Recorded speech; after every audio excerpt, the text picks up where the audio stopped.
Jadi kalau antum tadi sudah menunggu selama 4 tahun tanpa komunikasi, Masya Allah, sudah siap melamar, tiba-tiba Masya Allah dibalap oleh orang lain, kalah.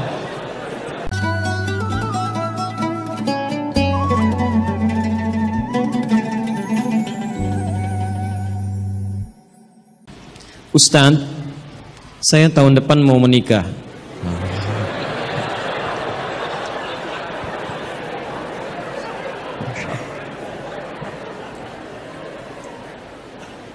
Selalu ada begini. Dengan seorang akhwat. Pasti seorang akhwat, gak mungkin ikhwan. Gak mungkin. Kalau seorang ikhwan ada yang salah dalam diri antum ya. Baik, Quran surah ke-49 ayat 13. Ya ayyuhan nasu inna khalaqnakum min dzakarin wa untha. Hei manusia, kami ciptakan kalian pasangannya laki-laki dengan perempuan.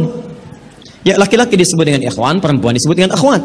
Jadi kalau antum ikhwat pasti pasangannya akhwat ya. Allah menciptakan Adam dengan Hawa, bukan Adam dengan Adang, ya, ini beda. Baik. Orang tua sudah setuju, alhamdulillah. Qadar Allah beberapa hari lalu ia memberi kabar bahwa ia sudah menerima lamaran ikhwan lain. Masya Allah. Baik, nasib. Padahal anak sudah sabar menunggu dia selama 4 tahun. Masya Allah. Baik, luar biasa. Kita sudah capek-capek hampir 2 jam mendapatkan cahaya, antum jadi meredup lagi. Masya Allah. Saya sabar menunggu dia selama 4 tahun tanpa komunikasi. Ini masalahnya. Beri saya nasihat Ustaz agar saya bisa melupakan dia, agar anak bisa fokus kembali. Allahu Akbar. Agar saya bisa fokus kembali menghafal Al-Quran dan hadis. Ini ujiannya. Jadi pertanyaan saya, antum pengen menghafal Quran dan hadis atau pengen menikah? Baik. Quran surah ke-57 Al-Hadid ayat ke-22. Quran surah ke-2 Al-Baqarah ayat 286. Quran surah ke-3 Ali Imran ayat 142, posisi paling kiri sebelah atas. Taib. Saya mulai dari Quran surah Al-Hadid surah 57 ayat 22. Ma asaba min musibatin. Tidak pernah ditetapkan satu kejadian. Awas, hati-hati. Di bumi fil ardi wala fi anfusikum, atau menimpa dirimu, illa fi kitabin min qabli an nabraha, kecuali semua itu telah tertuliskan di dalam kitab sebelum semuanya nampak dalam kehidupan. Ayat ini ingin memberikan gambaran bahwa semua kejadian-kejadian yang terjadi di muka bumi ini, termasuk dalam terkait aktivitas kita, termasuk dalam pencarian jodoh kita, semuanya telah tertuliskan, diatur oleh Allah Subhanahu wa taala. Singkatnya, semua ada dalam aturan Allah.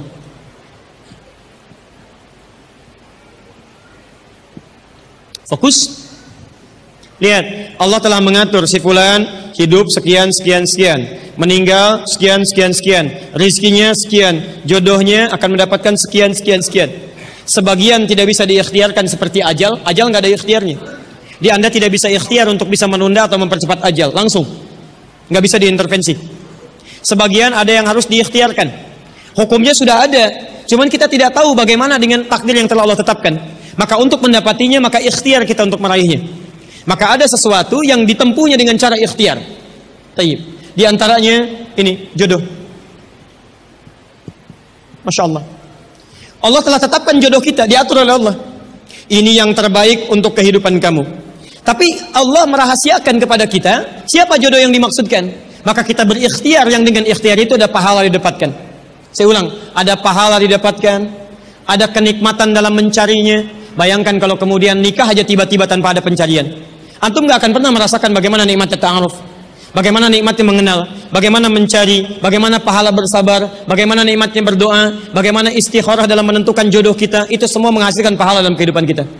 Maka yang pertama, lihat ketentuan Allah yang pertama, apapun ikhtiar yang telah Anda tempuh, maka semua ikhtiar ini tetap tidak akan keluar dari aturan Allah Subhanahu wa taala.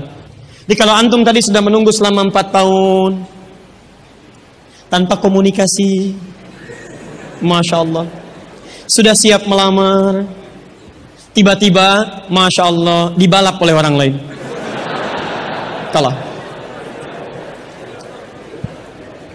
Fokus.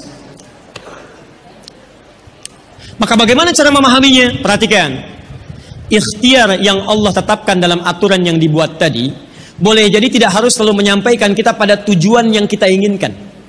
Karena aturan Allah itu ketika ditetapkan akan bersanding dengan maslahat bagi kehidupan kita yang menjalaninya. Ingat ini ya, ingat. Aturan Allah ketika menetapkan, fulan rezeki kamu sekian, fulan fisik kamu begini, fulan jodoh kamu si fulan, si fulanah. Ketika Anda menempuhnya dengan ikhtiar, tidak harus kemudian Anda meraihnya sesuai dengan keinginan Anda. Contoh, maaf, Anda ingin misalnya sekolahnya ke ITB, Anda ikhtiar, juara satu. Begitu tes di ITB tidak lulus, lulusnya ke IAIN, misal. Harap-harap ke ITB, masuknya ke IAIN. Harap-harap ke ITB, masuknya ke UNPAD. Ketika Allah kemudian menakdirkan Anda, misal keinginan Anda ke UNPAD, keinginan Anda ke ITB, tapi kemudian tiba-tiba beloknya ke UNPAD. Bagaimana memahaminya? Perhatikan, kadang jalan kehidupan yang telah Allah tetapkan bukan harus menentukan hasil sesuai dengan yang Anda inginkan, tapi Allah menetapkan sesuai dengan apa yang Anda butuhkan.